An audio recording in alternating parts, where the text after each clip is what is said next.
안녕하세요. 비욘드 시청자 여러분. 세길병원 정형외과 전문의 이대영입니다. 오늘은 허리 수술 후 생긴 통증에 대해서 말씀을 드리겠습니다. 제목은 썸네일은 되게 자극적으로 비욘드 PD님께서 만들어주셔서 너무 마음에 듭니다. 약간 살짝 오바가 있긴 한데요. 크게 틀린 말은 저는 아니라고 생각하고 있습니다. 허리 수술 후 통증 이걸로 싹 해결. 요건 조금 약간 근데 크게 틀린 말은 아니라고 생각하고 있습니다. 오늘 말씀드릴 주제는 허리 통증 병원 가기 전 점검해야 될 것 10번째 시간으로서요. 허리 수술 후 통증 해결책에 대한 답을 드리도록 하겠습니다.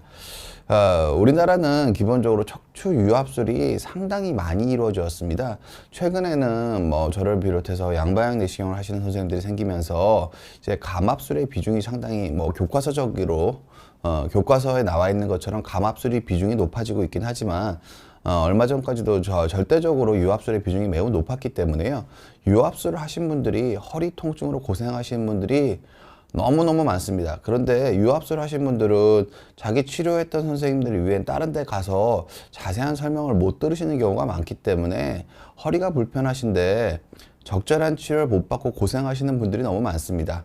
제가 오늘 척추 유압술 후 생기는 통증의 원인과 그 통증에 따라서 어떤 치료가 가능하고, 특히 제가 전문적으로 하고 있는 양방향 내시경 치료가 척추 허리 수술 후 생기는 통증의 해결책으로서 상당한 의미를 가진다는 것을 여러분들한테 이해시켜 드리고 싶습니다.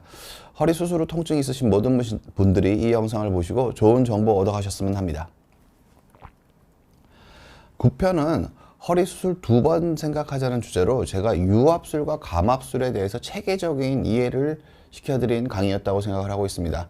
여러분들도 유압술이 뭐고 허리 수술의 가장 중요한 종류 유압술, 감압술 이게 무엇인지 궁금하시면 9편 영상을 다시 한번 보시는 걸 추천드리도록 하고요.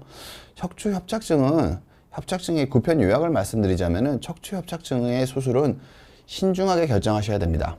그리고 협착증, 척추관 협착증, 추관공 협착증 모든 협착증은 대부분 감압술로 치료가 가능합니다. 이게 치료가 안 되는 경우는 예외적인 경우라고 생각하시는 게 맞습니다. 유압술은 꼭 필요한 경우에만 하는 게 맞습니다. 그 이유를 제가 오늘 이 강의에서 설명드리게 될 겁니다. 그리고 수술이 고민된다면은 양방향 내시경이 숙련된 의사의 의견을 들어보시는 것도 필요합니다. 왜냐하면은 의사의 술기 정도에 따라서 치료의 옵션이 많이 여러분들이 생각하는 것보다 훨씬 더 많이 달라질 수 있다는 점을 지난 강의에서 제가 말씀드렸습니다. 이제 오늘 강의에 관심 있으신 분들은 이렇게 얘기하시는 분이 정말 많으신데요. 척추에 나사못 박는 수술을 했는데 처음 몇 년은 괜찮았었는데 몇 년 전부터 점점 더 계속 아파요. 이렇게 말씀하시는 분들이 척추 유압술 하시는 분들 중에서 정말 많습니다. 이렇게 말씀하시는 것 자체가 실은 어떤 저희들이 쓰는 전문적인 진단명 하나를 말씀하고 계신 거라고 보시면 됩니다. 보통 영어로는 ASD라고 부르고요. 인접분절병이라고 부릅니다. 여기만 조금 어려운 설명을 좀 쓰도록 하겠습니다. 정의는 그래도 알려드려야 돼서요. 척추 유압수로 인접분절의 불안정성과 신경 눌림으로 통증이 발생하는 현상, 통증이 발생하는 질환. 이걸 좀 풀어서 얘기를 하면요. 척추 한마디를 굳혔더니 아래의 윗마디가 흔들리거나 불안정성이 생겨서 신경이 눌리면서 증상이 생긴다 라고 요약할 수 있습니다. 요걸 제가 그림으로 이해시켜 드리도록 하겠습니다. 데일여래님은 제 강의 초반에 제가 이 인접분절병이 안 생기게 관리하는 요령에서 간략하게 한번 설명을 드릴 텐데요. 그 부분을 좀 집중해서 들어주셨으면 합니다. 인접분절퇴행에 대해서 말씀드리겠습니다. 인접분절퇴행이 뭐냐면은 기본적으로 그림에 보시는 것처럼 답이 있습니다. 그림을 좀 크게 보여주시겠어요? 그림에 보시는 것처럼 척추 한마디를 이렇게 수술적으로 유압을 하게 됩니다. 척추 협착증 치료에서 유압술이 필요한 경우는 많지 않지만 꼭 필요하면 어쩔 수 없이 유압술을 해야 됩니다. 그리고 요새는 양방향 내시경은 비교적 적절한 대안이 생기긴 했지만 옛날엔 그런 대안이 없을 때는 유압술의 빈도가 매우 높았던 게 사실입니다. 이렇게 척추를 한마디를 유압을 해놓게 되면은 여기 위에 사이에 고리식을 했고 뒤쪽에 나사목을 박았죠. 시간이 지나서 성공적으로 유압술이 되거나 하면 이렇게 척추 뼈 두 마디가 이렇게 하나로 합쳐지게 됩니다. 이거 자체가 유압술입니다. 아랫뼈와 윗뼈를 붙이는 유합이 일어난 겁니다. 이런 식으로 한마디가 유압이 일어나게 되면은 이렇게 척추의 유압술을 시행하시게 되면은 우리가 허리를 굽혔다 폈다 하지 않겠어요? 그러면은 이 마디는 못 움직이기 때문에 이 아랫마디와 윗마디에 이 유합된 마디가 원래 받아야 할 힘을 그것까지 합쳐서 전달이 됩니다. 지금 무슨 뜻이냐면은 이 유압한 마디의 위쪽에 이관절, 아래쪽에 이관절에 원래 정상적으로 유압되지 않았을 때에 비해서 더 큰 힘이 가게 됩니다. 그럼 이 더 큰 힘이 10년, 20년 이런 식으로 계속 누적이 되다 보면은 실은 척추를 과사용하는 결과로 나타나게 됩니다. 그럼 제가 원래 말씀드렸듯이 협착증은 퇴행성 질환이기 때문에 이런 퇴행이 촉진되게 됩니다. 이렇게 퇴행이 촉진되게 되면은 윗마디에서 척추가 흔들리거나 신경이 눌려서 인접분절의 퇴행이 나타나게 되는 것입니다.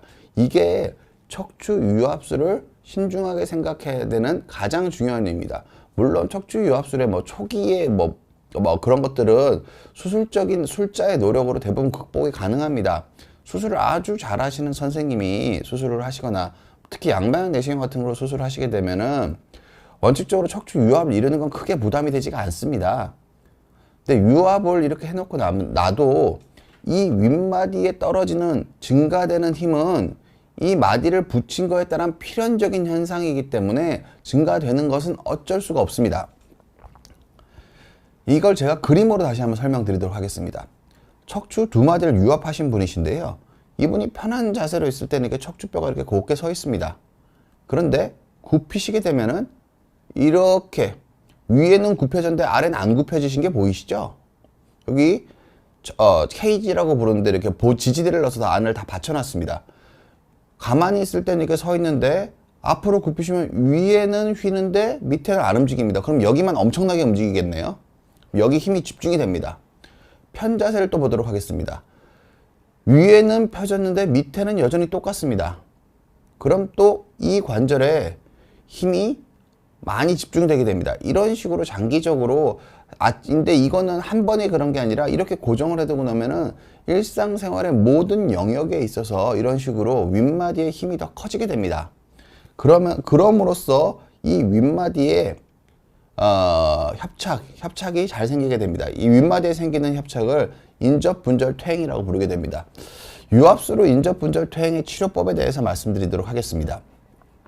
기본적으로는 결국 아랫마디가 고정되어 있어서 생긴 거긴 하지만 과사용으로 인한 퇴행성 변화가 신경을 누르고 과사용으로 인한 퇴행성 변화 때문에 윗마디가 망가져서 흔들리게 되고 결국 같은 현상입니다.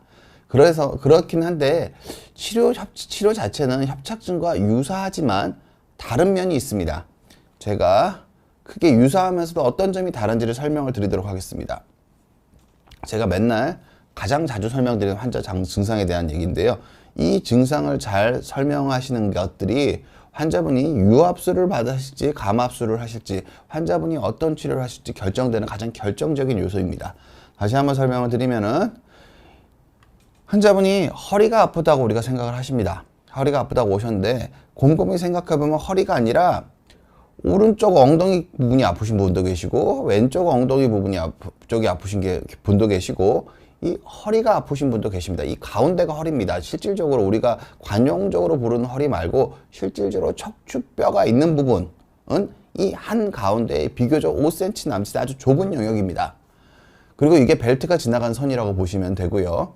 이런 식으로 벨트 지나가는 선에서 한 가운데가 아프시면 이건 허리가 아프신 거일 가능성이 크시고요. 그리고 한쪽으로 치우친 통증은 신경이 눌려서 생긴 통증일 가능성이 크십니다.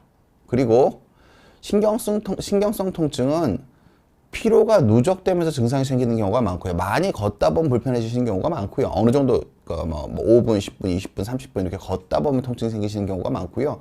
허리 자체가 아프신, 흔들리거나 무너지면서 통증이 있으신 경우에는 단 한 번의 움직임, 즉 힘이 전달되는 느낌이 날 때 정확하게 비례해서 통증을 느끼는 요소가 크십니다.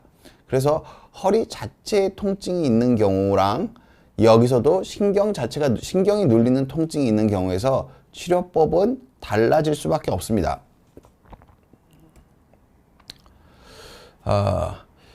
유압수로 인접분절 퇴행, 그러니까 유압수로 윗마디에 오는 혹은 아랫마디에 오는 협착증에 대한 치료법을 말씀드리도록 하겠습니다. 신경이 눌린 형태, 즉 양쪽 엉치가 불편하신 경우에는 기본적으로는 주사치료나 약물치료로 관리하시는 게 맞습니다. 근데 주사나 약물치료를 간헐적으로 사용해서 증상이 조절되신다면은 그렇게 계속 유지하셔도 좋습니다. 그런데 주사나 약물을 끊으실 수가 없으시다면 대부분 문제가 해결되지 않고 자세는 점점 더 나빠지시면서 마비가 진행하시는 경우가 많기 때문에 주사나 약물을 끊으실 수 없는 경우에는 기본적으로는 다른 구조적인 치료가 가능한지 주치의 선생님과 상의해 보시는 게 좋고요.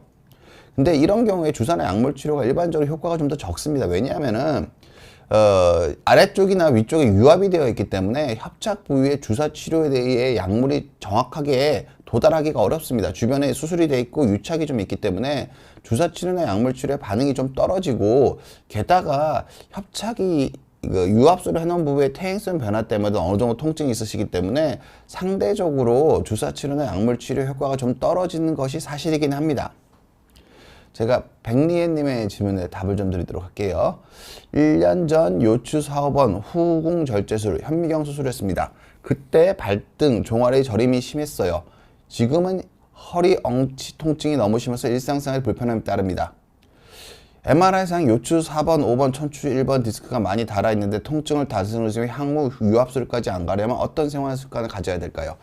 일단은 제가 환자분 말씀하신 것 중에서, 그러니까 백리현님 말씀 중에서 저린 증상은 줄었는데 허리랑 엉치 통증이 생기셨다는 거는 유압수로 허리가 약해져서, 그러니까 감압수로 허리가 약해져서 생긴 통증일 가능성이 크십니다. 무슨 뜻이냐면은 양방 내시경 자체 치료의 장점이 후궁을 거의 안 건드리고 수술해서 이런 경우를 비교적 적게 만든다는 의미를 가지고 있습니다. 그러니까 다리 저린 증상은 잡혔는데 현미경으로 수술하시고 엉치 통증이 생기다가, 현미경으로 수술했다고 꼭 그런 건 아니지만 수술하고 저린 증상은 잡혔는데 허리 통증이 생기는 경우는 후궁 자체, 그러니까 골 삭제량이 많을 때 생길 수 있는 증상입니다.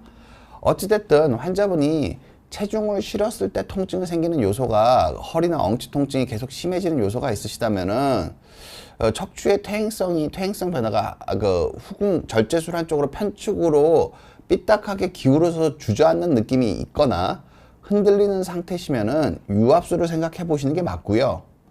원칙적으로는 그런 게 아니라 엑스레이나 MRI상 척추뼈가 주저앉는 게 없고 앞뒤로 흔들리는 게 없으면서 통증이 있으신 경우시라면은 기본적으로는 주사 치료나 약물 치료는 아주 보조적인 요소고요. 환자분이 생활 습관에서 허리가 안 아프게 생활을 유지하시는 게 가능한지를 생각해 보셔야 됩니다.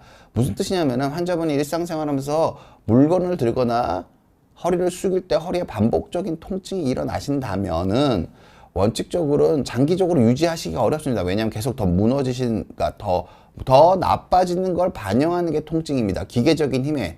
그런 경우인지 아닌 경우인지 한번 생각해 보실 필요가 있으시고요. 원칙적으로 통증을 다스리는 원칙은 동일합니다.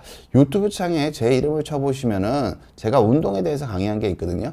수술 후 재활의 가장 기본적인, 좀 이따 제가 말씀드릴 텐데, 수술 후 재활의 기본 원칙은 동일합니다. 언제나 배에 힘주고 똑바로 서서 걷고 바르게 허리 숙이고, 그러니까 무릎으로 버티면서 올바르게 허리 숙이고, 배에 힘준다고 표현하지만 복부 호흡을 유지하고, 바르게 걷는다고 표현하지만 바른 자세를 유지하고, 이 세 가지 조건을 잘 지키면서 통증이 안 일어나도록 관리를 하셔야지, 주사나 약물 치료로 통증을 잡으려고 하시는 치료는 장기적으로 성공하기 어렵습니다.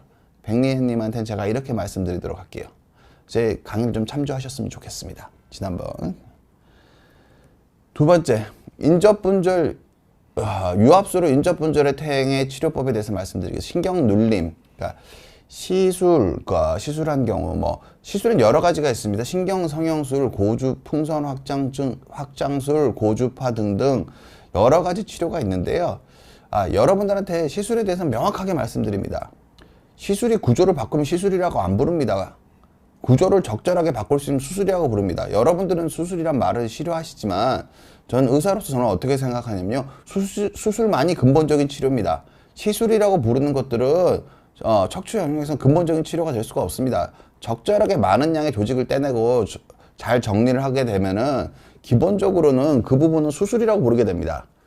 그러니까 신경성형술이나 풍선확장은 구조의 변화를 아예 일으키지 않는 거고요.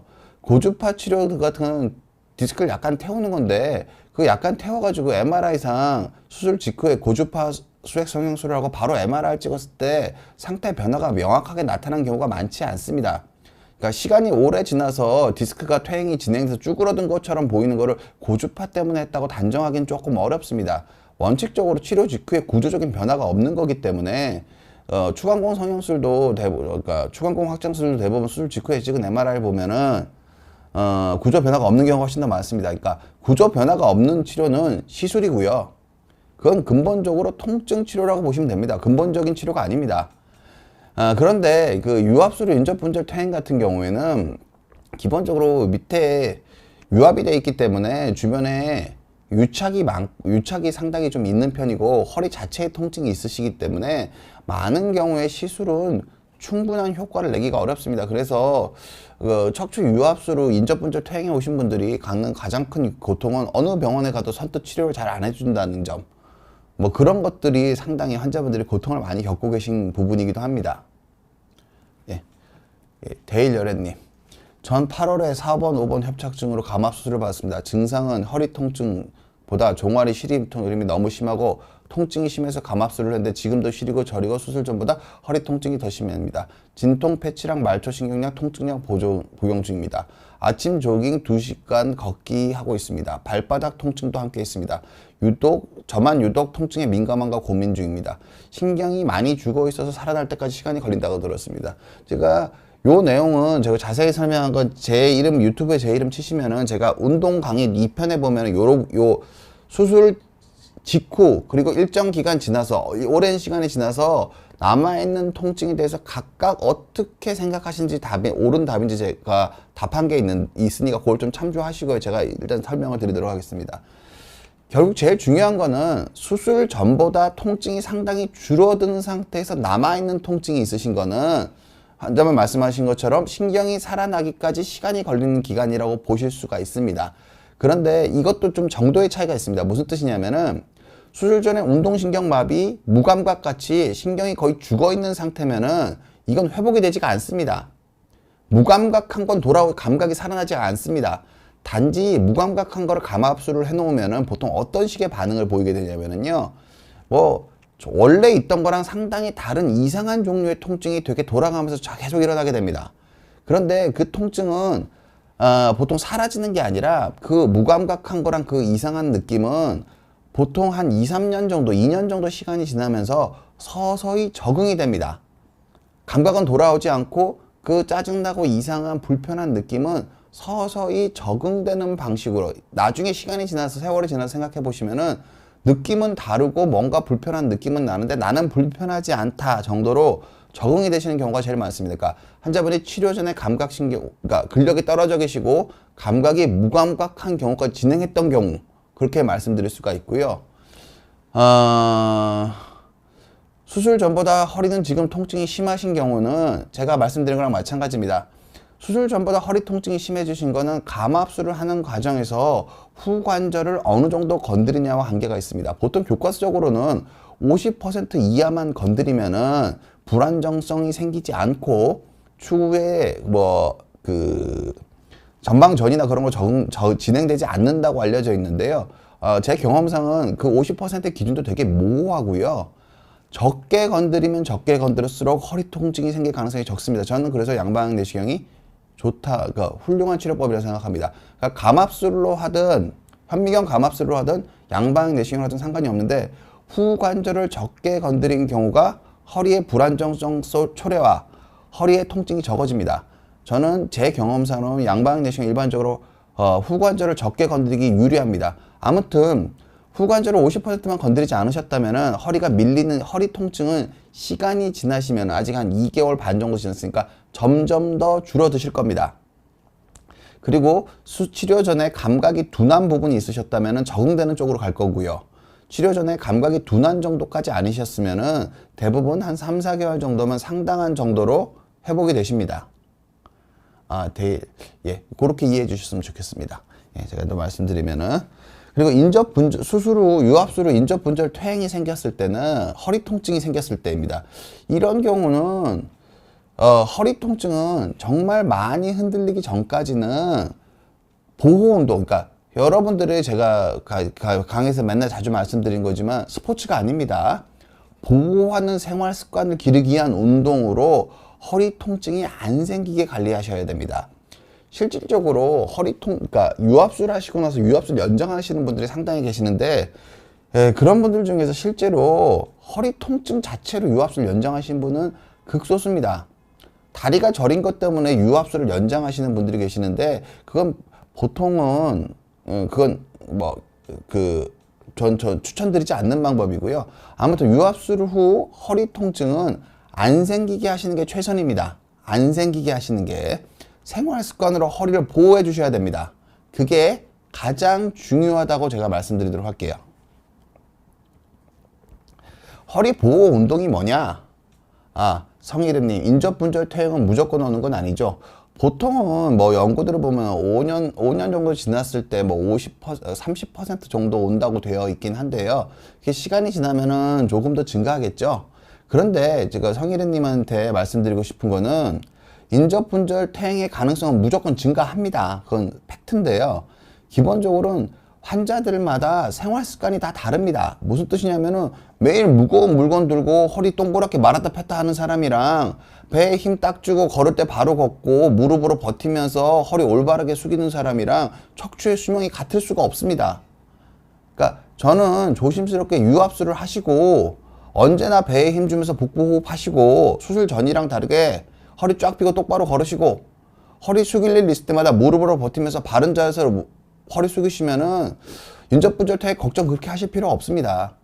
저는 개인적으로 그렇게 생각합니다. 왜냐하면은 기존의 연구들은 병원들에서 이런 거 교육 제대로 하는 병원이 전 세계적으로 좀 별로 없을 거라고 생각합니다. 이걸 체계적으로 환자분들한테 교육을 해드려야 되는데 그냥 무거운 물건 들지 마시고 무리한 일을 하지 말라고 하는 경우가 대부분이고요. 어떤 경우에는 어떤 선생님들은 골프도 마음대로 막 치라고 말씀합니다. 기본적인 재활 교육이 없이. 그러니까 그런 식으로 썼을 때 그런 식으로 쓰는 게 저는 평균적인 유압술한 환자분들의 모습이었다고 생각을 하거든요. 그런 분들이 이제 한 5년 정도 지나면 30% 정도 생긴다고 되어 있습니다. 그러니까 환자분들이 이 내용 제가 운동 강의한 거 유튜브에 제 이름 치면 나오는데 그 운동 강의에 설명드린 이 세 가지의 운동을, 그러니까 이걸 운동으로 생각하시는 게 아니라 생활 습관으로 이걸 지키시면은 허리를 쓰는 양이 왕창 줄어듭니다. 허리 수명이 전 늘어날 거라 확신합니다. 여기는 정상님. 시술과 수술 4년이 지났지만 서 있을 때 저림이 특히 심해 강남 유명 병원에서 MRI 찍고 검진한 결과 디스크가 퇴행성이 심해져 신경가지를 누르고 있어 디스크를 인공치환으로 하고 나사를 심어 수술을 해야 되는데 지속적으로 저림이 심한데 어떤 치료를 할까요? 이건 기본적으로 유압술입니다. 그러니까 이건 무슨 뜻이냐면은 디스크를 인공치환해서 그 디스크가 10년 이상 기능한다는 보고는 없습니다. 그냥 유압술이랑 똑같은 치료에 대한 권유를 받으신 거라고 보시면 되고요. 인공 디스크를 넣으면은 유압술이 아닌 것처럼 생각하시는 경우가 있는데 넓게 봐서 유압술입니다. 왜냐하면은 디스크가 계속 움직이지 않는 게 입증이 돼 있기 때문에 그렇습니다. 유압술을 권유받으신 게 맞고요. 나사를 심어서 넓히는 게 아닙니다. 정확히 말하면은 감압을 하기 위해서 감압이 기술적으로 개방성으로 감압을 하려다가 하게 보면은 후관절을 너무 많이 쳐야 돼서 허리가 헐렁헐렁해지기 때문에 나사를 심는 거지 나사를 심어서 넓히는 수술이 아닙니다. 이건 설명이 잘못된 겁니다. 정확히 얘기하면은 완벽한 감압을 디스크를 제거하고 완벽한 감압을 하기 위해서 후관절을 많이 쳐야 되기 때문에 나사목까지 박아서 유압을 하는 형태로 보강해야 한다. 맞는 답입니다. 환자분은 그냥 감압술로 치료하실 수 있을 가능성이 상당히 있습니다. 왜냐하면 전방전이가 있는 경우에는 인공 디스크를 안 하기 때문에 다른 양방향 내시경이 능숙한 선생님의 의견을 한번 들어보시는 걸 전 추천드립니다. 여기는 정상님은. 허리 보호 운동에서 제가 이게 결국 여러분들이 유압술 후 허리를 안전하게 관리하시는 이겁니다. 이것만 잘 지키시면은 병원에 그러니까 유압술 하시고 허리가 좋아지셨을 때 저는 제가 내시경으로 유압술 하시면 처음 3개월 동안 이걸 습관을 들이라고 말씀드립니다. 이게 나중에 안 아파지시면 습관 안 드시거든요. 원래 쓰던 대로 쓰시거든요.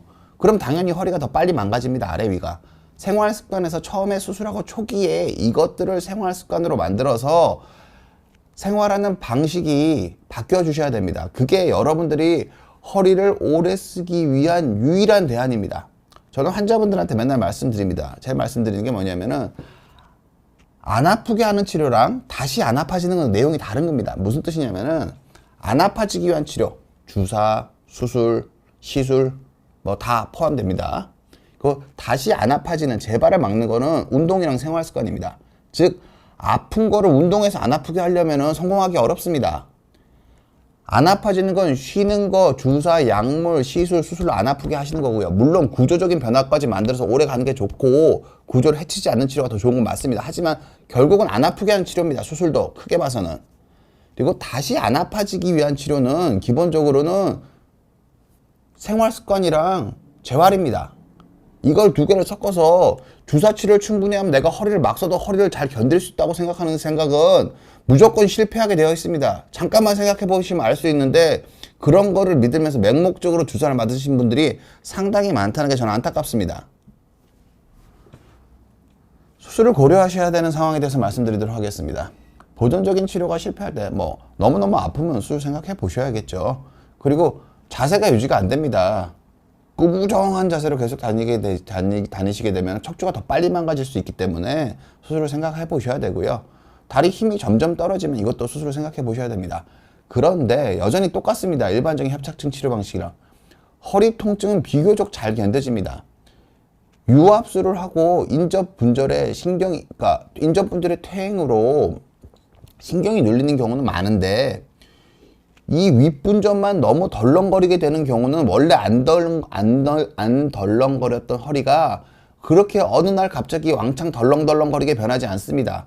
허리 통증이 생기는 초기에 생활 습관을 고쳐서 허리가 더 아프지 않게 관리하시면 대부분 유압술을 연장하지 않고 평생 잘 지내실 수 있습니다. 신경절인 증상이 생기시면 그건 감압술로 치료하시면 되는 거고요. 그래서 허리 통증은 비교적 잘 견뎌지기 때문에 유압술을 연장하신다는 생각은 안 하시는 게 저는 더 현명하다고 합니다. 왜냐하면은 하나 더 연장해 놓으면 그게 또 연장해야 될 필요성이 또 생길 수 있습니다. 지금은 100세 시대니까요. 수술적 치료의 방향은 두 가지입니다. 감압술, 유압술 똑같습니다. 협착증 치료랑. 이런 식으로 이렇게 윗마디가 이렇게 유압술을 하게 되면 이걸 피할 수가 없습니다. 밑에 유압된 마디는 수술이 잘 되면은 완전히 붙어버려서 한 덩어리고 윗마디만 계속 일을 하기 때문에 여기가 계속 망가질 수밖에 없습니다. 양방향 내시경은 감압술에 매우 유리합니다. 왜 그러냐면은 현미경으로 열어서 수술하는 거는 밖에서 보고 직선적인 시야로 봅니다. 그래서 이 안을 다 보려면 이 안쪽을 이만큼 열어야 됩니다. 물론 현미경으로 해서 현미경을 기울여서 안에 쪽에서 보면서 보이는 부분과 안 보이는 부분 사이를 의사의 경험으로 절묘하게 커버해서 최소 침습으로 감압을 할 수 있습니다. 근데 그건 되게 숙련돼야 하는 거고요. 제가 저 두 가지 다 어느 정도 치료해 본 사람 입장에서는 양방향 내시경이 훨씬 더 쉽습니다. 숙련이 되고 나면. 숙련이 되기가 어려워서 그렇지. 근데 현미경으로 하는 경우는 그 어떤 형태로 단련을 해도 어느 정도 이상 숙련이 안정적인 성공을 보장하게 감압을 하기가 어렵습니다. 아무리 잘하시는 선생님보다 간혹 실패하시는 경우가 생길 가능성이 큽니다. 그게 그 선생님이 문제가 아니라 치료 방법의 한계 때문에 그런 겁니다. 양방향 내시경은 이 안에 들어가서 보기 때문에 시야 확보에 훨씬 더 유리하고요. 아예 뼈를 훨씬 더 조금 치고 들어갑니다. 그리고 한 손으로 다른 기구를 사용할 때 자유도도 높고요. 그러니까 시야가 뛰어나고 최소한의 연부 조직을 손상시키기 때문에 유압한 위쪽에 추가로 근육을 약하게 만드는 부형이 매우 적습니다. 그리고 뼈 절제를 매우 매우 적게 하실 수 있기 때문에 치료하고 나서 허리가 더 흔들릴 가능성을 최소화하면서 치료할 수 있습니다. 제가 이 내용을 제가 실제 치료 사회 기준으로 말씀드리겠습니다. 척추 유압수로 인접관절퇴행, 여러분들이 그러니까 그 양방 내시경을 능숙하게 하시는 분은 다른 병원에 수술하셔도 상관없습니다. 인접분절이 그 협착증 수술하시고 원래 진료 보셨던 선생님한테 가셨는데 맨날 똑같다고 얘기하는데 자기는 너무 아프신 분들이 되게 많습니다. 왜 그러냐면은 열어서 수술을 주로 하시는 선생님들은 인접분절 퇴행에 대해서 유압수를 위로 하나 더 얻는 선택밖에 못 하십니다. 근데 그 전 단계, 허리가 너무 견딜 수 없게 아파지기 전에 다리가 저리고 당기는 증상이 심해서 일상생활이 어려워지신 단계가 오시거든요. 그런 경우에 뭐 치료해 주신 선생님께서 최소 침습으로 감압술을 해 주실 때면 감압술을 하시는 게 맞고요. 최소 침습으로 감압술이 안 돼서 유압술만 생각하고 있는 상황이시라면은 양방 내시경이 능숙한 선생님한테 진료를 보시면은 감압술로 치료해서 허리 쫙 펴고 일상생활 편하게 지내실 수 있습니다. 75세 남자 환자분이십니다. 7년 전 유압술을 하셨고요. 좌측 왼쪽 다리에 방사통이 있으셨고 10개월 전부터 아프셨고 한 달 전부터 통증이 심해지셨다고 합니다. 주사치료에 호전 없고, 주사치료에 호전 없는 경우가 훨씬 더 많습니다. 인접분절 퇴행의 경우에. 왜냐하면 제가 아까 말씀드렸지만 약물 침투도 힘들고 주변에 유착이 심하기 때문에 훨씬 더 그렇습니다. 마약성 진통제도 반응이 없다고 하셨고요. 두만 유압하신 지 7년 지났습니다. 근데 6년간은 괜찮으셨다는 뜻이죠. 이게 보시면은 이 위쪽 분절이 이렇게 신경이 내려오는데 이게 노란색 통로가 신경이 내려오는 통로입니다. 이렇게 좁아져 있는 겁니다. 이렇게 좁아져 있으셨고요. 이제 이분들을 치료하는 거를 감압술 치료하는가 개방성으로 치료하는 기준이랑 양방 내시경으로 치료하는 그 기준으로 제가 설명을 드리도록 하겠습니다. 결국 개방성 감압술로 치료하는 경우에는 상부 요추기 때문에 이분은 5543, 23번이기 때문에 척추가 위쪽이기 때문에 이 후관절 사이 간격이 매우 좁습니다. 따라서 최소 침습으로 이 좁은 거에서 후관절을 건드리지 않고 감압하는 게 기술적으로 매우 어렵습니다. 게다가 이분 같은 경우에는 아래 나사못이 이렇게 올라와 있기 때문에 이 나사못을 그대로 두고 최소 침습으로 위에만을 감압하기는 더 어렵습니다. 물론 나사못을 뽑으면 되지만 그것도 다른 수술이 되는 거니까요. 그래서 전체적으로 개방성 감압술을 시도하기가 좀 많이 부담되는 경우입니다. 그리고 유압술을 포함해서 감압을 하는 경우에는 감압을 손쉽게 할 수 있습니다. 이 뒤쪽을 다 뜯어내면 됩니다, 그냥. 그리고 나서 잘 보이면서 그냥 다 감압을 충분히 해주고 나사못을 하나 더 박아서 올리면 되는데 이게 허리가 많이 아프신 분이 아니시고 다리에 마비가 극심하게 오신 분은 아니시기 때문에 이게 좀 경과를 좀 뒀다가 약 주고 좀 환자분을 좀 지켜봤다가 마비가 오시는 어떨 수 없는 상황이 되거나 허리 통증이 심해진 상황에서까지 기다려봤다가 유압술을 연장하는 경과 관찰을 하거나 좀 기다려봤다가 유압술을 위로 하나 더 올리는 걸 판단할 가능성이 큽니다. 근데 지금 요 판단 말씀드린 거 있잖아요. 허리 유압술 하시고 허리 아파서 수술하신 선생님을 찾아가시면 대부분 선생님들이 이런 개념에서 크게 나쁘진 않으니까 지켜보자는 말씀을 하시는 겁니다, 실은. 근데 이런 경우에 양방 내시경 선생님 하시는 선생님이 와서 상의를 하시면 어떻게 되시냐면요. 협착이 위에 두 마디가 있는 거거든요. 실은 이게 여기랑 여기가 있는데 더 심한 한 마디만 감압하고요. 수술을 안 해주시면 이거 보통 근력 떨어지시고 보행거리 줄어드십니다. 이거 허리 통증이랑 흔들림은 크지 않으시기 때문에 유압술은 하실 필요가 없습니다. 그냥 한 부위 감압만 하시면 됩니다. 여기 보시면 수술 전후 MRI가 있습니다. 1시간 10분 걸렸고 하반신 마취로 치료하셨습니다. 여기 좁아진 부분 확 넓어진 게 보이실 겁니다. 그냥 확 넓어지셨습니다. 여기 좁아진 거 확 넓어졌습니다. 3배 이상으로 넓어졌습니다. 하반신 마취로 치료하셨고요. 이게 CT를 보면은 양방 내시경이 왜 후관절을 보호하면서 치료를 할 수 있는 치료인지, 열어서 치료를 못하는 거를 양방 내시경으로 치료할 수 있는지 이게 답이 있습니다. 여기 보시면은 이 후관절은 파란색 두 줄인데 이 사이에 빨간색 두 줄이 양방 내시경으로 뼈를 깎고 들어간 통로입니다. 입구가 CT상으로는 한 3에서 4mm밖에 안 됩니다. 완전히 한 가운데를 통해서 들어가서 양쪽을 감압을 하는 겁니다. 현미경 열어서는 이렇게 좁은 틈으로 안을 접근할 수가 없습니다. 이 틈이 커지면 커질수록 후관절이 더 상하는 거기 때문에 양방 내시경이 아주 숙련되신 분 같은 경우에는 이런 식으로 후관절을 보존하면서 인접분절에 퇴행이 생긴 경우에 성공적인 감압을 해낼 수 있습니다. 수술 다음날 좌측 저림감 사라지셨다고 하셨고요. 수술 2주에도 불편감 3, 4주 계속 불편감은 많이 줄어들으셨다고 하셨습니다. 이분은 65세 여자 환자분이시고 9년 전 유압술을 하셨습니다. 근데 여기 오른쪽 왼쪽이 방사통, 오른쪽이 7, 왼쪽이 3. 그리고 금년 초에 원래 수술하셨던 병원에 가셨더니 쇠가 부러졌다는 설명을 들으셨다고 하더라고요. 주사 출연 10번 이상 하셨고요. 당뇨, 고혈압, 갑상선 기능 저하 있으셨고요. 여기 엑스레이 보시면은 좀 특이한 게 보입니다. 막대가 부러진 게 보입니다. 이 경우는 유압술을 시도했는데 유압이 이루어지지 않아서 유압술로 막대가 부러진 경우입니다. 그리고 MRI를 보면은 이 불완전한 9년 전 유압술을 하고 이 불완전하게, 그러니까 완전 유압이 안 된 상태지만 이 막대가 허리를 잡아줘서 그런지 막대가 있던 거 위쪽에 협착이 생기셨습니다. 여기 전체 통로를 보면은 전체적인 흐름상으로 좁아진 게 보이고 있습니다. 그리고 막대도 부러져 있고요. 이분 같은 경우는 개방성 수술로 생각하는 걸로 정리를 해봤을 계획을 세워버렸습니다. 유압이 안 된 요추 4, 5번은 골유압을 추가로 해줘야 됩니다. 부러진 막대는 교체해줘야 되고요. 좁아진 3, 4번은 감압, 넓혀줘야 됩니다. 근데 보통 일반적으로 이런 경우는 재수술이기 때문에 출혈이 많고 예기치 않은 유착으로 수술이 길어질 가능성이 큽니다. 그리고 근육에 추가적인 손상이 발생해서 요추 3, 4번이 흔들릴 가능성이 좀 커집니다. 그렇다 하더라도 이거를 열어서 결국 수혈 준비를 2개나 3개 정도 충분히 하고, 특히 재수술 같은 경우에는 수혈 준비를 충분히 하고 들어가야 됩니다. 충분한 수혈 준비 후 유압술, 한마디 유압술과 한마디 감압을 하는 걸 계획할 수 있습니다. 개방성으로 유압을 하면은. 양방 내시경으로 유압을 할 때는 유압이 안 된 4, 5번은 골유압을 다시 시도합니다. 그리고 부러진 막대기도 교체하고요.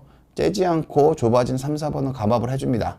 그리고 제2유압술이긴 하나 양방 내시경은 출혈이 거의 없고, 양방 내시경으로 유압할 경우는 근육 손상을 최소화할 수 있기 때문에 수혈 준비 없이 유압술을 시도할 수 있습니다.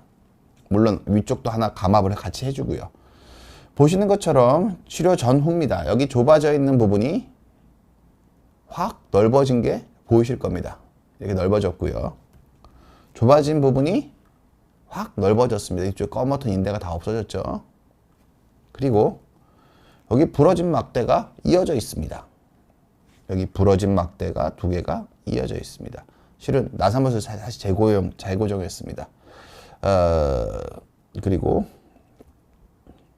여기도 보면 이 안쪽에 원래 텅 비어 있었는데 지지대를 넣어서 안쪽을 받쳐줬습니다. 골유압을 만들기 위해서. 유압술을 하는데 2시간 반 정도 걸렸고요. 감압술을 하는데 1시간 정도 걸렸습니다. 총 한 3시간 반 정도 시간이 소요됐습니다. 이게 부러진 거, 이어진 건데, 이어진 게 아니라 새로 교체한 겁니다.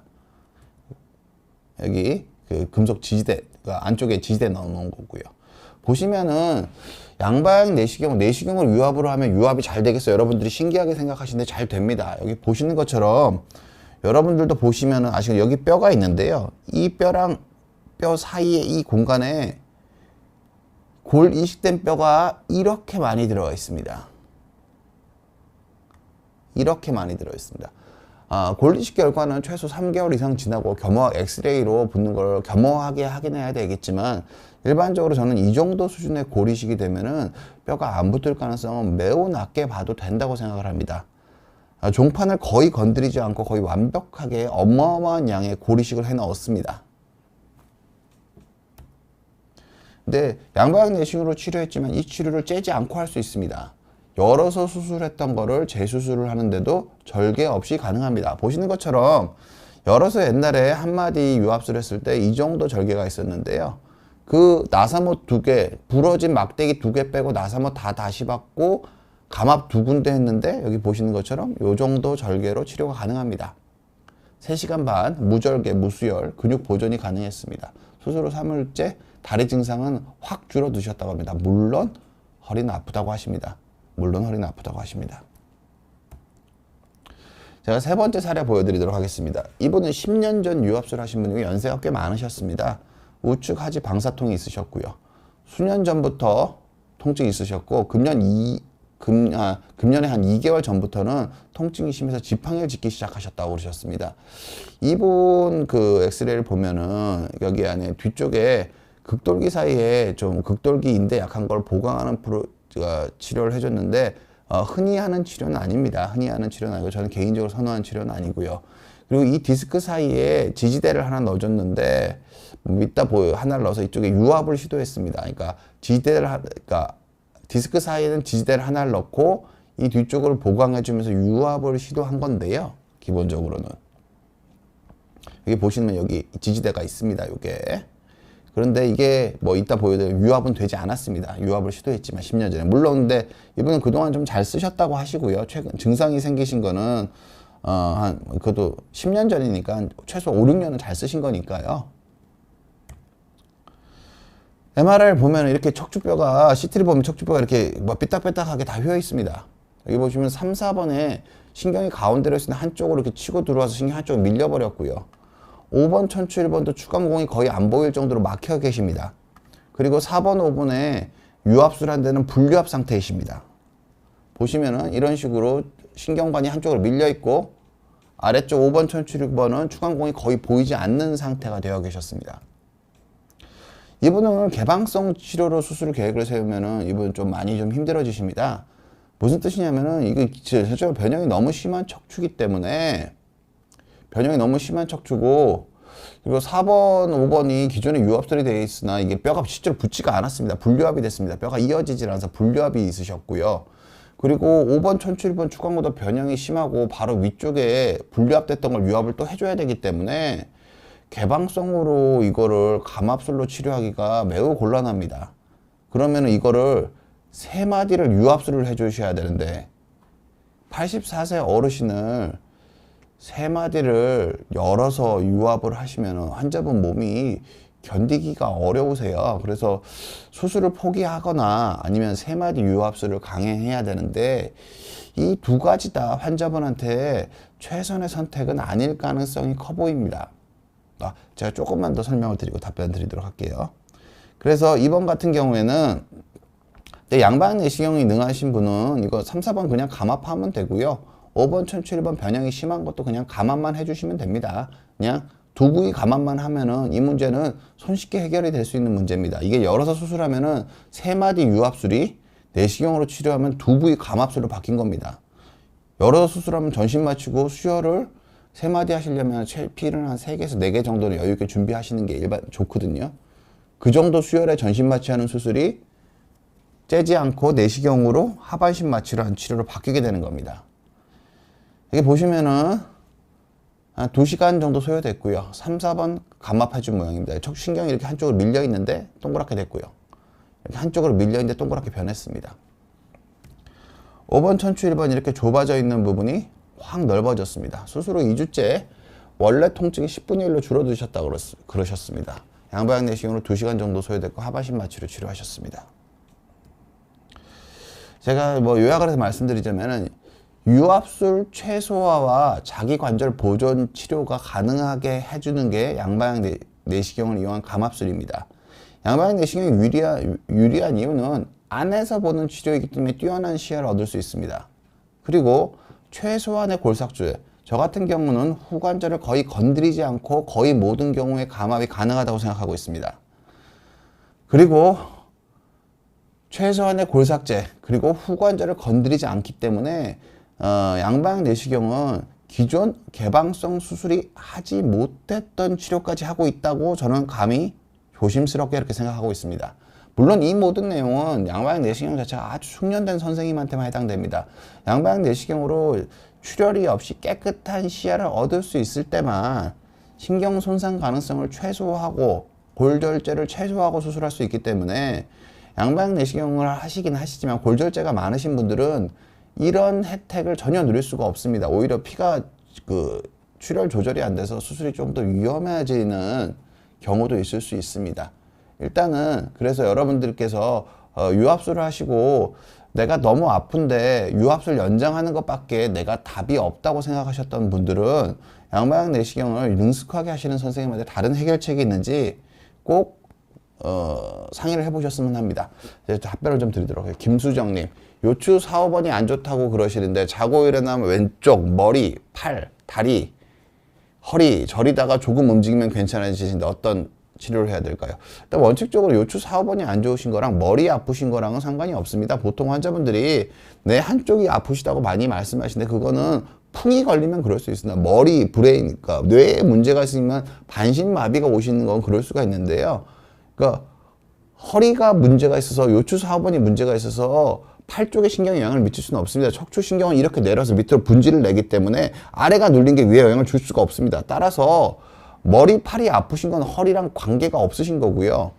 그리고 조금만 움직이시면 좋아지는 거는 그게 방사통이 아니라 아침에 자고 나서 인대가 좀 늘어났다 줄어들었다 하면서 건염 같은 증상이 있을 때 아침에 일어나서 좀 이따 증상이 사라지는 경우가 많아서 제가 보기에는 특별히 치료하시기보다는 아침에 일어나 조심스럽게 일어나서 스트레칭 해보시는 방향으로 일단 좀 지내보셔도 되지 않을까 저는 조심스럽게 그렇게 말씀드립니다. HYU님, 2주 전 갑자기 허리 통증으로 고생하다가 3일 정도 지나니 좋아졌다가 다시 통증은 약간 있습니다. 다리 저림 같은 건 없는데 골반에 약간 통증이 있습니다. 엑스레이를 찍었더니 요추 4, 5번 디스크가 안 보인다고 하시고 요추 1번은 얇아졌다고 하시면서 소염 진통제 처방해 주셨는데 MRI를 찍어봐야 되나요?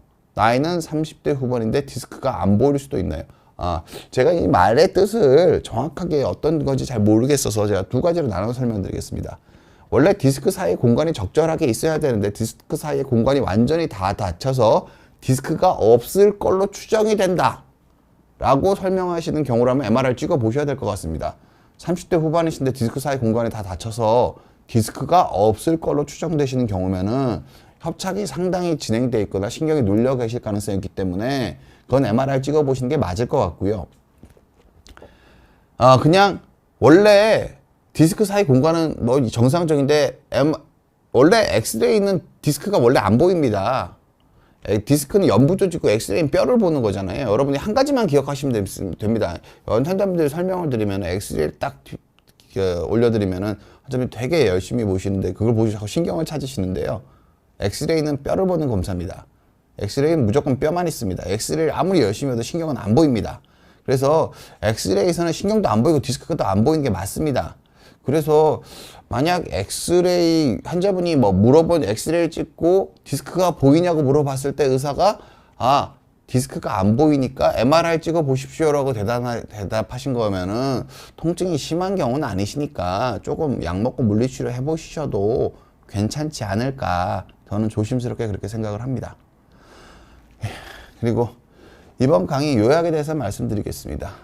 허리 수술 후 통증 해결책은 척추 유압수로 생활 습관 교정, 허리 보호 운동은 필수입니다. 이거를 잘 배우고 수술하고 보통은 이따금씩 착용했다가 뗐다 하는 보조기는 그러니까 한 달 정도면 저 보조기를 떼자고 얘기를 하고요. 3개월까지는 좀 힘든 일 하실 땐 착용하시라고 말씀드리거든요. 이 기간 동안 생활 습관을 바꿔내셔야 됩니다.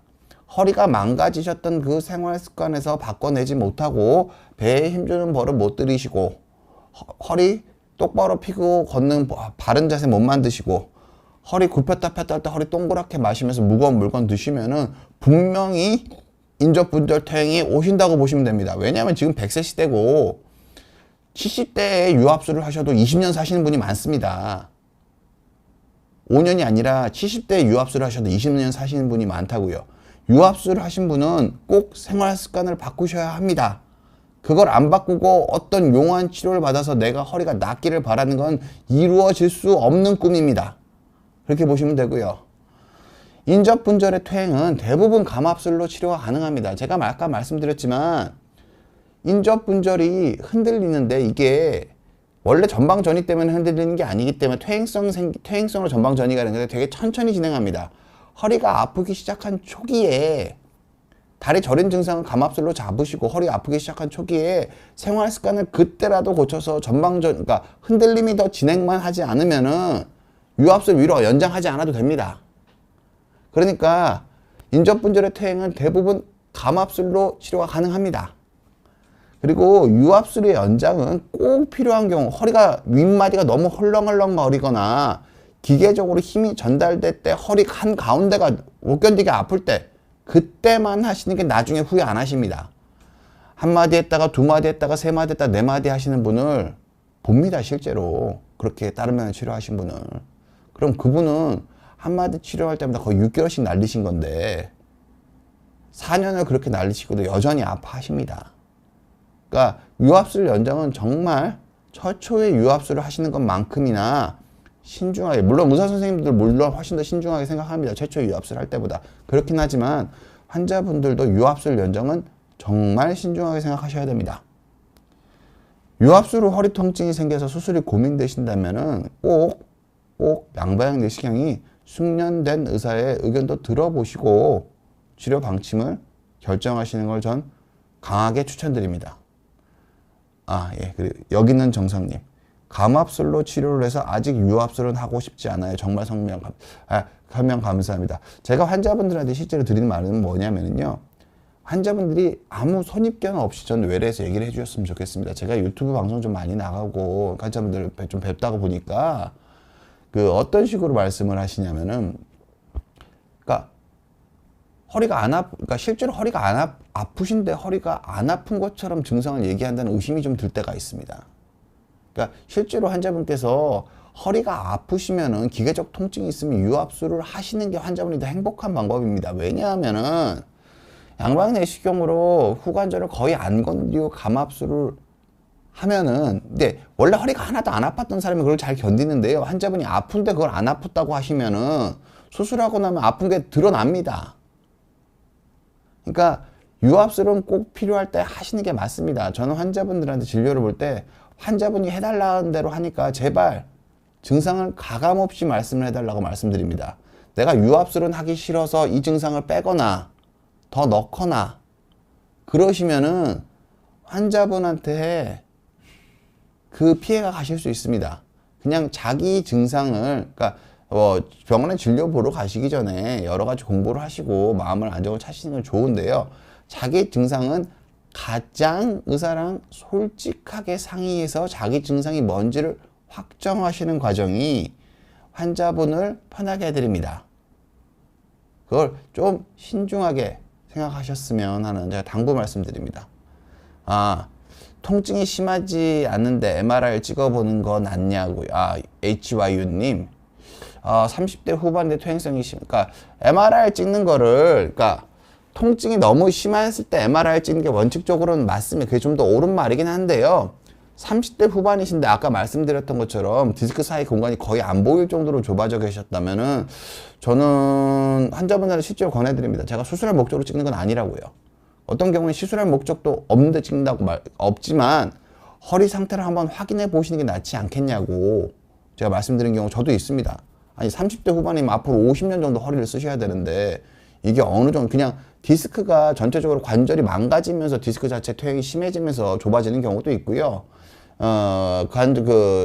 디스크 사이 면 자체가 되게 불규칙해지면서 되는 경우도 되게 다양한 경우가 있으셔서 환자분이 좀 저는 개인적으로 이렇게 생각을 합니다. 수술할 거 아니면은 그냥 모르는 게 좋다 그렇게 생각하지 않습니다. 최대한 정보를 드리고 환자분이 최대한 관리하게끔 도와드리는 게 저는 의사의 역할이라고 생각을 해서 30대 후반인데 디스크가 거의 안 보일, 디스크 사이 공간이 너무 좁아져서 디스크가 거의 안 보일 정도로 좁아져 계시다면은 통증이 하나도 없는 상태가 계속 지속된다면 모르겠는데 저는 아마도 통증이 있으셨을 가능성이 크고 MRI를 한번 찍어보셔서 상태를 보시는 것도 나쁘지 않지 않을까라는 생각을 좀 조심스럽게 해보는데 근데 이건 언제나 찍어야 하는 건 아니고요.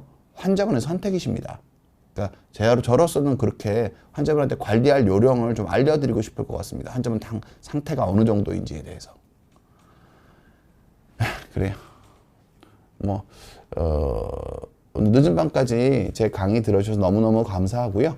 환자분들 허리 치료에 대해서는 제가 언제나 비슷한 말씀을 드리지만 조금씩 차이가 있습니다. 그런데 제가 말씀드리는 걸 보면은 언제나 비슷한 테마가 있다는 걸 아실 겁니다. 유압술 하신 분들한테 꼭 말씀드리고 싶습니다. 제가 운동 영상 얘기했던 거, 배에 힘주고, 배에 힘주기라고 얘기하지만 배에 힘주기라고 얘기하지만 복부로 호흡하기입니다. 배에 힘주기는 숨을 참고 하는 거기 때문에 지속성이 떨어집니다. 복부 호흡 지키시고요. 두 번째, 바르게 걷기라고 얘기했지만 바른 자세입니다. 걷는 자세가 나쁜데 바른 자세를 찾을 수가 없습니다. 바르게 걷기 두 번째. 세 번째, 무릎으로 버티기라고 얘기하지만 바르게 허리 숙이기입니다. 아침에 세수할 때 허리 아프신 분이 아침에 세수할 때 허리 동그랗게 말면서 허리 아프다고 우시는 분들 많습니다. 그렇게 하시면 안 됩니다. 허리가 많이 아프시면 서서 샤워하시고요. 조금 통증이 괜찮으시면 언제나 기마 자세로 세수하시고, 언제나 화장실, 코로나 시대 화장실에 손 씻을 때마다 기마 자세로 손 씻으시면 따로 운동 안 하셔도 허리 건강하게 관리하실 수 있습니다. 이 세 가지 생활 습관을 꾸준히 실천하겠다고 언제나 여러분들께서 유압술 하신 분들은 생각하실 필요가 있다고 제가 조심스럽게 당부드리고요. 근데 이게 한계가 지나서 다리가 너무너무 저리고 다리가 힘이 없어지는데 그때 운동하겠다고 하시는 건 아닙니다. 이미 지나신 겁니다.